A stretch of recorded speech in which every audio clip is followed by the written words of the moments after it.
physics creators and welcome to my YouTube channel that is Creative Physics by Mansi Bhardwaj. तो previous lecture में हमने क्या किया था, इसका पार्ट नंबर बी जो हमने किए थे, पोटेंशियोमीटर था और जो मीटर ब्रिज था, ये सब हम प्रीवियस लेक्चर में कर चुके हैं। आज हम करेंगे जो हमारी करंट इलेक्ट्रिसिटी का part number C, that is the heating effect of a current. ठीक है, तो देखो सबसे पहले हम करते हैं heating effect of current real में क्या होता है। तो देखो सबसे पहले हमने देखा था जो जूल सर थे ना, जूल सर ने 1941 में जो हमारा हीटिंग इफेक्ट ऑफ करंट था इसके बारे में बताया था। उन्होंने कहा था कि कंडक्टर के अंदर से जब करंट फ्लो करता है तो वो कंडक्टर हीट मतलब गर्म हो जाता है, हीट प्रोड्यूस करता है। तो यहाँ से ये चीज निकल के आई। तो उन्होंने ये जो एक्सपेरिमेंट उन्होंने किया 1941 में कि जब कंडक्टर के अंदर से करंट फ्लो करता है तो रियल में उन्होंने देखा कि रियल में जो हमारा कंडक्टर वो हीट हो रहा था। तो उन्होंने देखो क्या कॉज बताए इनके, जो हमारा हीटिंग इफेक्ट ऑफ करंट है ना, इसके क्या कॉजेज बताए। देखो cause of heating effect of current, heating effect जो हमारा हीटिंग इफेक्ट आया उसके रियल में क्या कॉजेज थे। देखो उन्होंने क्या किया, मान लिया कि एक कंडक्टर ले लिया हमने, मान लेते हैं कि कंडक्टर ले लिया, उसको हमने एक पोटेंशियल डिफरेंस के साथ पोटेंशियल डिफरेंस अप्लाई कर दिया। ये हमारा बी मान लिया, ये मान लिया 0। तो जब हमने पोटेंशियल डिफरेंस अप्लाई कर दिया यहाँ पे इस तरीके से, मान लिया इलेक्ट्रॉन फ्लो कर रहे हैं कुछ इसी तरीके से इसके अंदर, ठीक है, इसके अंदर इलेक्ट्रॉन फ्लो कर रहे हैं ऐसे। तो क्या होगा, जब यहाँ से जो पोटेंशियल डिफरेंस हमने अप्लाई किया, पोटेंशियल डिफरेंस का क्या काम होता है कि जो इसके अंदर जो इलेक्ट्रॉन है उनको एनर्जी प्रोवाइड करना। जब ये इसको एनर्जी प्रोवाइड कर देगा तो यहाँ से जो इलेक्ट्रॉन है वो मोशन में आ जाएंगे, एनर्जी लेते ही मूवमेंट तो करेंगे, वो जल्दी जल्दी मूवमेंट करेंगे, इलेक्ट्रॉन मूवमेंट करेंगे तो आपस में कोलाइड भी करेंगे। जब वो इलेक्ट्रॉन आपस में कोलाइड करेंगे, कोलाइड करने के कारण उनमें जो काइनेटिक एनर्जी है, कोलिजन के कारण अपनी काइनेटिक एनर्जी वो अपने जो एटम है यानी जिसके साथ कोलाइड करे उनको ट्रांसफर कर देंगे, और जो ट्रांसफर एनर्जी ही हमारी जो है हीटिंग इफेक्ट में हमें दिखाई देती है। यानी जैसे वो अपनी एनर्जी, जैसे यहाँ से इलेक्ट्रॉन को एनर्जी मिलेगी, इलेक्ट्रॉन प्रोवाइड मूवमेंट करेंगे तो क्या होगा, आपस में कोलाइड करेंगे तो यहाँ से इलेक्ट्रॉन जो है एटम के साथ अपने कोलाइड करते ही एटम को अपनी एनर्जी दे देंगे। एनर्जी के कारण ही हमें हीटिंग इफेक्ट दिखाई देता है उसके अंदर, कंडक्टर के अंदर। ठीक है, तो रियल में मेन रीजन यही था हमारे हीटिंग इफेक्ट होने का, मतलब जो हमारा कंडक्टर है उसको गर्म होने का रीजन यही था, क्योंकि जो इलेक्ट्रॉन है वो अपनी काइनेटिक एनर्जी, जो एटम है जिसके साथ वो कोलाइड कर रहे हैं उसको अपनी एनर्जी ट्रांसफर कर देते हैं। ठीक है, तो यही था हमारा कॉज ऑफ ए हीटिंग। अब देखो जो हमारे जूल सर में था ना, हीट और जो आई स्क्वायर आर टी, मतलब हीट और जो करंट के बीच में क्या रिलेशन दिया था, that is the I square R T, where H is the heat produced in the conductor, I is the current in the conductor, R is the resistance, T is the time in which charge is flow, मतलब current is flow. ठीक है, तो ये relation दिया था joule sir ने। अब हम करते हैं कि ये रिलेशन देखो कैसे डिराइव हुआ था। ठीक है,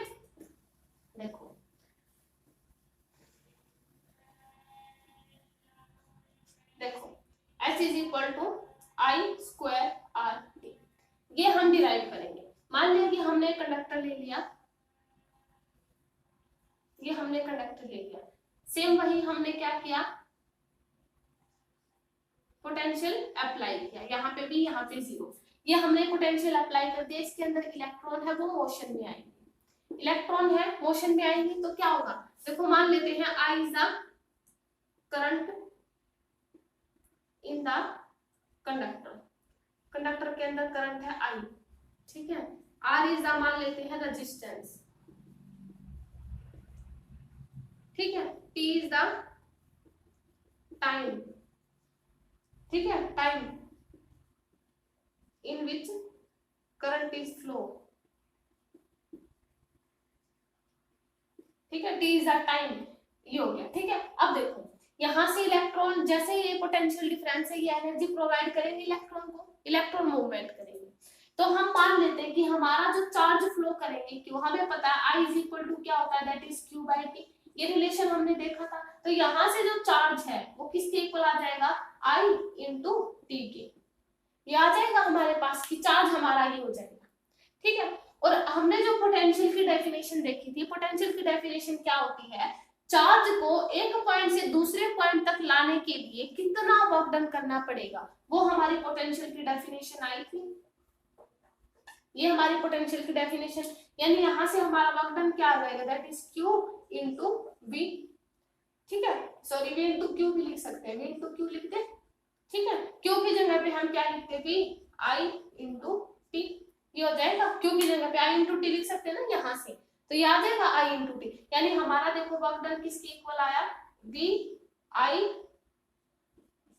T क्या है, V I इंटू T। और हमें पता है according to Ohm's law V हमारा क्या होता है, I इंटू R होता है, तो इसको हम ये लिख सकते हैं I स्क्वायर R T, ये लिख सकते हैं ना, क्योंकि आई आर आएगा आई स्क्वायर हो जाएगा, आई स्क्वायर आर टी। ये जो वर्क डन है यही तो हमारी क्या है, हीट है ना, एनर्जी ही तो हमारी, वर्क डन ही हमारी एनर्जी है, एनर्जी हमारी एक तरीके से हीट बोल सकते हैं। ठीक है, तो यहाँ से हमारी जो हीट प्रोड्यूस हुई, जो वर्क डन मान सकते हैं, वो किसके इक्वल है, आई स्क्वायर आर टी। ठीक है, तो यहाँ से जो जूल सर ने एक्सपेरिमेंट में यहाँ से डिराइव किया था कि हमारा जो वर्क डन है वो किसके इक्वल, यानी जो हीट है वो आई स्क्वायर आर टी के इक्वल होगी। ठीक है, तो ये हमारा प्रूव हो गया। तो ये हमारा क्या था, heating effect of a current. ठीक है, अब देखो ये हमारा था heating effect of a current. अब हम करते हैं कि हमारा जो इलेक्ट्रिक पावर होती है, इलेक्ट्रिक पावर, इलेक्ट्रिक पावर, देखो इलेक्ट्रिक पावर जो हम मेनली वर्क डन देखते हैं, इलेक्ट्रिक पावर, देखो हमने वर्क डन देखा था, हमारा वर्क डन क्या होता है, हमने देखा था फोर्स इनटू टाइम होता है ना वर्क डन को जब हम करते हैं। तो अब हम बात करते हैं इलेक्ट्रिक पावर की, the rate at which electric work is done to maintain a current. ठीक है, तो क्या होता है हमारा जो इलेक्ट्रिक पावर होती है, the rate at which electric work is done to maintain a current, यानी ईएमएफ के अंदर जो करंट फ्लो कर रहा है उसको मेंटेन करने के लिए कितने टाइम में कितना वर्क डन हो रहा है, वो हमारी क्या होती है, पावर। तो हमारी पावर की क्या डेफिनेशन आई यहाँ से, work done is equal to, power is equal to work done per unit time, rate at which, है ना, देखो रेट आ गया ना, तो कितने रेट के साथ हमारे पास वर्क डन हो रहा है वो हमारी क्या है, इलेक्ट्रिक पावर। ठीक है, हमने देखो वर्क डन का यहाँ से क्या रिलेशन निकाला था, बी बी आई टी, ये रिलेशन निकाला था टी, यहाँ से टी से टी हमारा कैंसिल हो जाएगा, तो हमारे पास देखो पावर में क्या रिलेशन आया, V इंटू आई, यानी हमारी जो इलेक्ट्रिक पावर होती है वो डायरेक्टली प्रोपोर्शनल होती है करंट के। अगर हमारी जो इलेक्ट्रिक पावर है वो चेंज हो रही है, अगर इंक्रीज कर रही है, तो हमारा जो करंट भी है वो क्या करेगा, इंक्रीज करेगा। तो यहाँ से एक और कंक्लूजन निकला कि जो हमारी इलेक्ट्रिक पावर होती है वो डायरेक्टली प्रोपोर्शनल होती है किसके, करंट की। ठीक है, तो ये मेन इंपॉर्टेंट फॉर्मूला है यहाँ से, P पावर के बीच में और करंट के बीच में, P is equal to P into. ठीक है, तो ये हमारी इलेक्ट्रिक पावर होती है। पावर की हमारी जो यूनिट होती है ना वो किलोवाट होती है और मेगावाट होती है, मेगावाट। ठीक है, किलोवाट के अंदर हमारे पास 10⁻³ वाट हो जाएंगी और मेगावाट के अंदर 10⁻6 वाट हो जाते हैं, है ना। मेगावाट हमने सुना होगा, मेगावाट। तो ये हमारी सारी किसकी होती है, पावर्स की यूनिट होती है। ठीक है, इसमें एक हॉर्स पावर भी होती है, ये जो है जो हम हॉर्स पावर देखेंगे ना, 1 हॉर्स पावर, जो हमारी हॉर्स पावर यूनिट होती है ना वो भी पावर की होती है, लेकिन वो हम क्लासिकल उसमें यूज करते थे, पहले यूज करते थे जब हमारी बैलगाड़ी जो होती थी ना, मान लिया किसी चीज को खींच रही है तो उसको निकालने के लिए हॉर्स पावर यूज करते थे, है ना, हॉर्स पावर, हॉर्स पावर। तो हॉर्स पावर, 1 हॉर्स पावर के अंदर 746 वाट होते हैं। ठीक है, एक 1 हॉर्स पावर के अंदर 746 वाट होते हैं, तो ये हमारी हॉर्स पावर होती है। ये सारी हमारी किसकी यूनिट है, पावर की।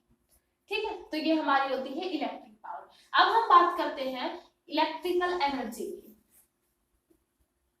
Electrical energy,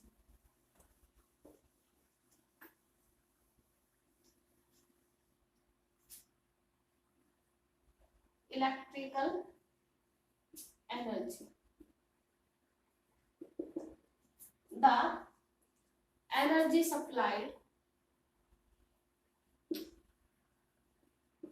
energy supplied to a EMF to maintain a current।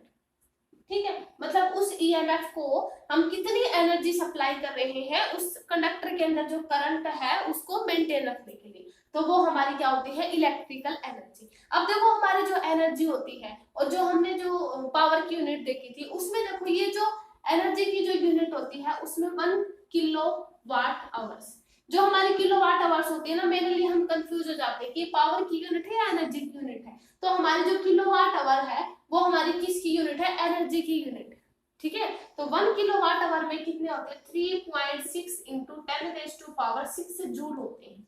ठीक है, यानी 1 किलोवाट हमारी जो है एनर्जी की यूनिट है। तो ये कैसे आई, देखो 1 किलोवाट के अंदर 10⁻³ वाट हो जाएंगे, और आवर्स को जब सेकंड में चेंज करेंगे तो 1 मिनट में 60 सेकंड, 1 आवर्स में 60 मिनट और 1 मिनट में 60 सेकंड। तो इस तरीके से हम इसको लिख सकते हैं, है ना। तो इसको हम ऐसे कैलकुलेट कर सकते हैं, जब हम इसको कैलकुलेट करेंगे 3.6 इंटू 10⁻⁶ जूल बचेगा यहाँ से। क्लियर होगा, तो यहाँ से ये आ जाएगा हमारे पास 3.6 इंटू 10⁻⁶ जूल। ठीक है, तो ये हमारी किसकी यूनिट होती है, एनर्जी की। 1 kilowatt hour that is a unit of energy, not a power. Only unit of a power that is a watt hour, megawatt, sorry, kilowatt, megawatt and horsepower. ठीक है, these are only units of power. Kilowatt hour is not a unit of power, it is a unit of energy. Clear? ठीक है, अब देखो, अब हम बात करते हैं जो हमारे एस्पेक्ट होते हैं जो हम होम अप्लायंस में यूज करते हैं, उनमें हीटिंग इफेक्ट का कैसे यूज किया जाता है। देखो हमने देखा है कई बार कि हमारे, देखो फर्स्ट एस्पेक्ट देखते हैं कि हमारा जो बल्ब होता है, ठीक है, बल्ब का जो फिलामेंट होता है और जिस वायर से हमारा जो बल्ब है वो कनेक्ट होता है, उनमें देखो जिस वायर के साथ हमारा जो बल्ब कनेक्ट होता है वो इतनी जल्दी गर्म नहीं होता जितनी जल्दी हमारा फिलामेंट हो जाता है। ऐसा क्यों होता है, तो ये रीजन देखो, फर्स्ट एस्पेक्ट यही है हमारा कि the wire connected to bulb is not hot but filament becomes hot। ऐसा क्यों होता है, देखो हमारा फर्स्ट एस्पेक्ट यही है। देखो हमने देखा है कि हमारा जो बल्ब के अंदर जो फिलामेंट होता है ना वो भी हमारा सीरीज में कनेक्ट होता है बल्ब के साथ, है ना, और जो हमारा वायर होता है वो भी हमारा जो उसके साथ बल्ब के साथ सीरीज में कनेक्ट होता है, ये हमारे सीरीज में कनेक्ट होते हैं। लेकिन जो हमारा वायर होता है ना उसमें जो हमारा बल्ब के साथ कनेक्ट है वायर, उसमें रेजिस्टेंस बहुत कम होता है वायर के अंदर, लेकिन फिलामेंट के अंदर रेजिस्टेंस बहुत ज्यादा होता है। क्यों, और जो वायर के अंदर जो रेजिस्टेंस कम होने के कारण, वायर के अंदर रेजिस्टेंस कम है और हमने देखा था दैट इज I²RT, ये रिलेशन हमने देखा था हीटिंग इफेक्ट ऑफ करंट। अगर रेजिस्टेंस कम है तो हमारे पास हीटिंग इफेक्ट भी वायर के अंदर बहुत कम होगा। तो फर्स्ट एस्पेक्ट का जो हमारा सॉल्यूशन था वो यही आया कि हमारे जो बल्ब के अंदर जो फिलामेंट है वो ज्यादा जल्दी गर्म क्यों हो जाता है, क्योंकि उसके अंदर रेजिस्टेंस बहुत ज्यादा हो जाता है।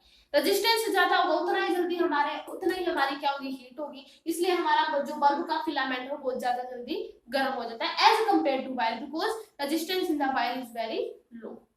क्लियर, ये हमारा फर्स्ट एस्पेक्ट था। अब हम बात करते हैं सेकंड की, जो हमारी इलेक्ट्रिक होते हैं ना,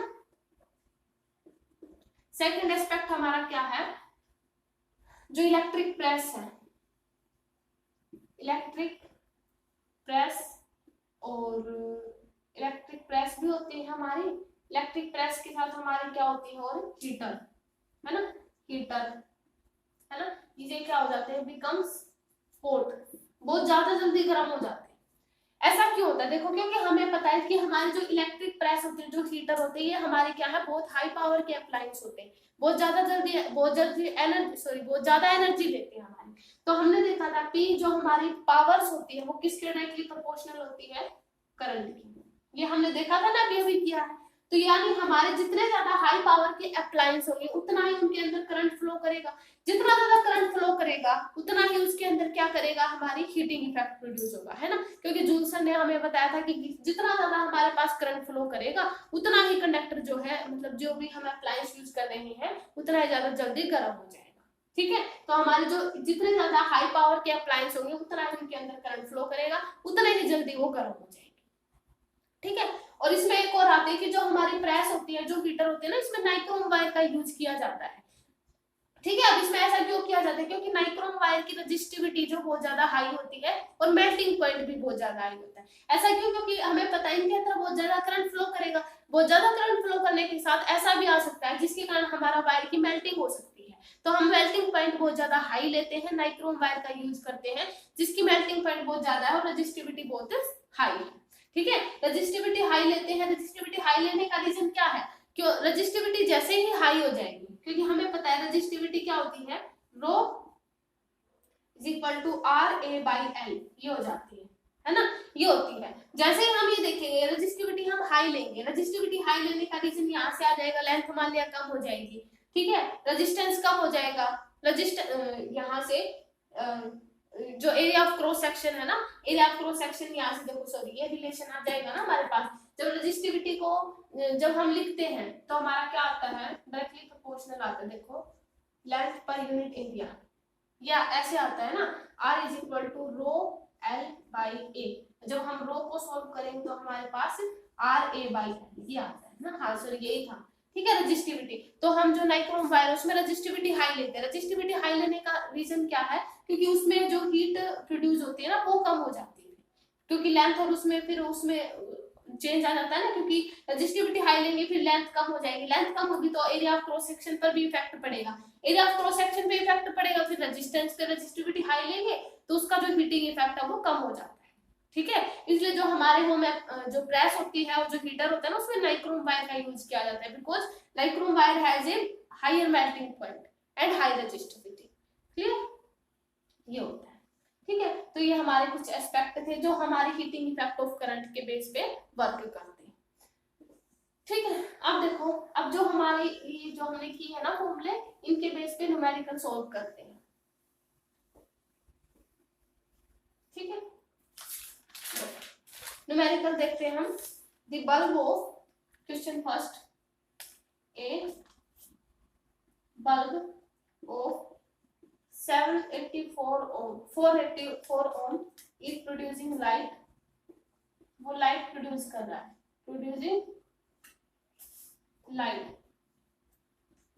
producing light when connected to 220 volt, 220 volt से सप्लाई कर दी, सप्लाई। ठीक है। इतनी वोल्ट की सप्लाई है। What is the electric power? What is electric power? हमने इलेक्ट्रिक पावर बतानी है। ठीक है।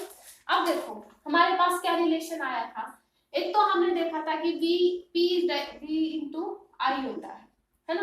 अब जो हमारा V होता है वो I बाई R होता है अकॉर्डिंग टू ओम्स लॉ। यहाँ से ये होता है ना, ये क्योंकि हमें पावर ही तो बतानी है, तो हमारा जो V होता है according to Ohm's law IR होता है, I by R, sorry I into R होता है। Sorry V is equal to किसके इक्वल हो जाएगा? V is equal to I into R हो जाएगा, और I की जगह हम V बाई R भी लिख सकते हैं ना, ये हो जाएगा। अब देखो ऐसे हो जाएगा। अब हम इस I की जगह पे हम V बाई R लिख दें तो हमारे पास पावर में क्या रिलेशन आ जाएगा? V स्क्वायर बाई R, क्योंकि हमारे पास यही तो है 20 वोल्ट। पहले तो हमें रेजिस्टेंस निकालना पड़ेगा ना, क्योंकि हमारे पास क्या क्या गिवन है, रेजिस्टेंस गिवन है और वोल्ट गिवन है। तो हम पहले हम करंट निकाल लेते हैं, फिर हमारे पास करंट निकलेगा ना, फिर हम रेजिस्टेंस आ जाएगा हमारे पास, है ना। तो पहले हम निकालें, देखो पहले हम ओम का देखो रेजिस्टेंस कितना गिवन है 484 है ना, और V कितना गिवन है हमारे पास 220 वोल्ट। तो हमें पता है V is equal to IR, तो रेजिस्टेंस अगर निकालेंगे तो V बाई I आ जाएगा, है ना। तो 220 वोल्ट, क्योंकि हमें I तो निकालना है ना, तो V बाई R बनेगा, सॉरी। तो यहाँ से V बाई R जब हम सोल्व करेंगे ना तो यहाँ से V बाई R ये आ जाएगा 220। देखो करंट क्या आ जाएगा हमारे पास, करंट यहाँ से आ जाएगा, दैट इज द, हमें तो रेजिस्टेंस चाहिए ना, तो रेजिस्टेंस V बाई I लिखेंगे तो I के, हाँ करंट चाहिए, ठीक है सॉरी। तो यहाँ से पहले हमारे पास क्या आ जाएगा V बाई R, V हमारे पास कितना है 220, ठीक है, रेजिस्टेंस कितना है 484। जब इसको हम सोल्व करेंगे तो पॉइंटों में कुछ आंसर बनेगा। तो यहाँ से जो हमारा करंट आएगा, करंट को फिर हम क्या करेंगे, यहाँ से जो करंट है उसको हम ऐसे लिख सकते हैं ना, करंट को v²/r, क्योंकि यहाँ से, क्योंकि करंट तो हमें वैसे भी नहीं चाहिए क्योंकि हमें डायरेक्ट ये रिलेशन चाहिए। तो रेजिस्टेंस हमारे पास वोल्ट, हम ऐसे क्लियर कर सकते हैं क्योंकि करंट तो हमें चाहिए ही नहीं था ना। सॉरी थोड़ा कॉम्प्लिकेटेड बना दिया मैंने, करंट तो हमें यहाँ पे चाहिए ही नहीं था, हमारे पास वोल्ट गिवन है तो 220 का स्क्वायर कर देंगे और रेजिस्टेंस गिवन है, रेजिस्टेंस हमारे पास कितना है 484। इसको हम सॉल्व करके कर सकते हैं। ये कितना बनेगा 484 और 2 0 और ये बनेगा 484, यानी रेजिस्टेंस हमारे पास कितना आ जाएगा 100 ओम, सॉरी पावर हमारे पास 100 वॉट आ जाएगी। ठीक है, तो ये हमारी पावर हो जाएगी। ठीक है, इलेक्ट्रिक पावर ही तो निकालनी थी ना हमें। ठीक है, अब देखो सेकंड करते हैं। How much current is drawn, current पूछा है, how much current is drawn, how much current is drawn by motor, motor है, by a motor 0.5 horse power, देखो हॉर्स पावर में दे दिया आपकी बार, from 220 volt, from 220 volt, 220 volt की पावर सप्लाई दे दी है। ठीक है, ये ठीक है। अब देखो हमें करंट बताना है, हमारा देखो क्या है, हॉर्स पावर गिवन है 0.51 हॉर्स पावर में 756 वाट, ये मैंने अभी भी बताया था। ठीक है, वोल्ट हमारे पास गिवन है, ये पावर गिवन है। ठीक है, वोल्ट हमारे पास कितना है 220 वोल्ट का, हमें क्या निकालना है करंट, हमें पता है रिलेशन क्या होता है V × I होता है, तो यहाँ से करंट निकाल ले, I क्या आ जाएगा, that is power bye volt. Power हमारे पास कितनी है 0.5 × 756 वाट और ये आ जाएगा 220। ठीक है, इसको हम सोल्व कर लेंगे, ये हमारी क्या आ जाएगी करंट। तो इस तरीके की जो हमारी न्यूमेरिकल है वो हम इस तरीके से सोल्व करेंगे। तो हमारा जो ये यहाँ पे जो heating effect of a current है, ये हमारा करंट इलेक्ट्रिसिटी का पार्ट नंबर C था जो यहाँ पे कंप्लीट हो चुका है। ठीक है, ये हमारे कुछ न्यूमेरिकल थे, मतलब इन्हीं के फॉर्मूलों के बेस पे न्यूमेरिकल आते हैं। ठीक है, तो आज की वीडियो में इतना ही, नेक्स्ट लेक्चर में हम करेंगे इलेक्ट्रोमैग्नेटिज्म। ठीक है, तो वीडियो को लाइक करें, शेयर करें एंड चैनल को सब्सक्राइब करें। Okay, thank you.